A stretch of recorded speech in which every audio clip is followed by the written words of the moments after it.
I'll be honest with you.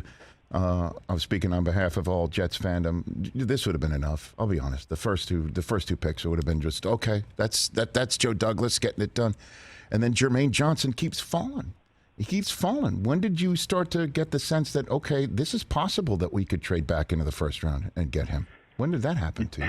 Yeah, I mean, obviously after the Garrett pick, we were all celebrating. Just felt like these two guys.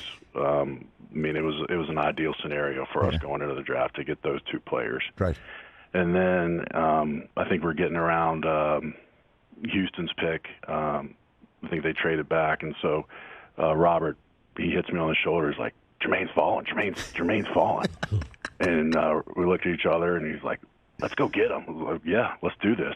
And so, we're frantically calling teams and trying to jump back in. And obviously there's a lot of teams that don't want to go back that far. They want the fifth-year option. So ultimately we worked it out at pick 26 with Tennessee, and could not have been more excited. That was probably because that was just like the cherry on top of Thursday night, because we had our ideal scenario play out in the top 10, and then this happened. That was a little surreal for us. Because I imagine you said there's 10 players that you liked in the top 10. He had to be one of them, right? Didn't he? Absolutely. He was right there. So when the Titans traded to go get Treylon Burks and send A.J. Brown to Philly, do you think that helped open the door for the Titans to be more willing to cough up 26? Do you think, Joe, on that front? I think so. I think having a player in the boat that they obviously loved and were able to get, and so I think at that point they might have made them a little bit more comfortable in coming all the way back to 35. It's amazing. Why do you think he dropped? Any sense of that at all, Joe? For that? No, you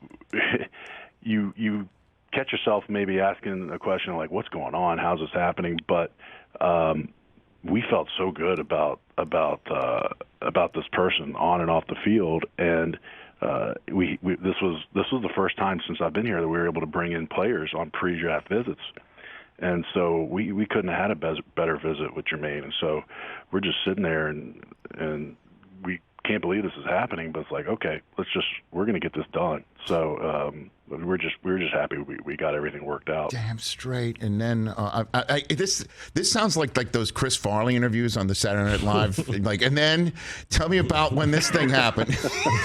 Awesome. It's just awesome. This. Remember when you took Garrett Wilson at 10? That's awesome. Exactly. And then at Breece Hall. I mean, this kid is so good, and then you traded up. Remember that time you traded up 2 spots and got Breece Hall? That was awesome, too. I mean, oh, my gosh. And with Michael Carter, that seems to be a very dynamic combination. What did you see in Breece Hall to say, let's go get him top of second round? Joe, what was that like for you? Yeah, that one was, look, again, it's really, I wish I could tell you there's some, magic trick or special sauce. It was just us following our board. Breece was our 18th rated player, and it was like this is an opportunity to go get one of the more dynamic players in the draft, the best running back in the draft. Pair him with some pretty talented running backs in the room currently, and feel like now we have one of the more elusive backfield tandems in the league now with Michael and Breece, and just his ability to not only score from any point of the field, getting the ball handed to him, but also a dynamic threat in the pass game, really natural ball skills, can cut on a dime, can make people miss, and his juice and acceleration to daylight, it's as good as any back. Dan, then you get Ruckert on day 3. I'm sure you saw the video of his dad, right, in their Long Island living room. This is like the Jets coming to go get him. How good can he be? Because every Ohio State friend of mine, the Ohio State friend of mine says that he just got overshadowed and didn't get the football as much as his skill set might have required or demanded because of everyone else, including your 10th overall selection who was there. Yeah, Joe. I was a little worried at that point that we may be getting an F grade from you, taking 2 Ohio State guys. But it's okay. They can't get that far down the alphabet, Joe. It's so, okay. So that was a cool moment because our very first day down in Mobile at the Senior Bowl, I'm standing on the field and I was talking to Coach Middleton, who was the head coach that week and also our tight end coach. And Jeremy runs up to us and he's talking and he looks at me. I was like, "Oh man, I'm glad you're here this week. Thanks for competing." He goes, I'm from New York. I'm a big Jets fan." I was like, "Yeah, we knew that." And he's like, I'm so pumped up. You guys are coaching. I was like, "Man, we're fired up to work with you."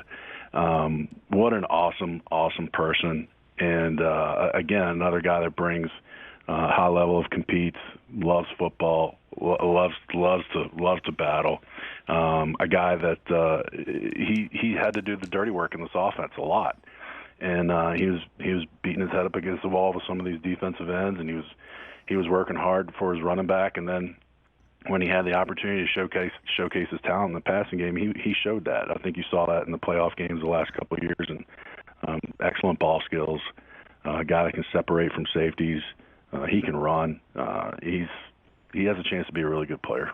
Hey, you watched all the way to the end. Thanks for that. Watch more right here.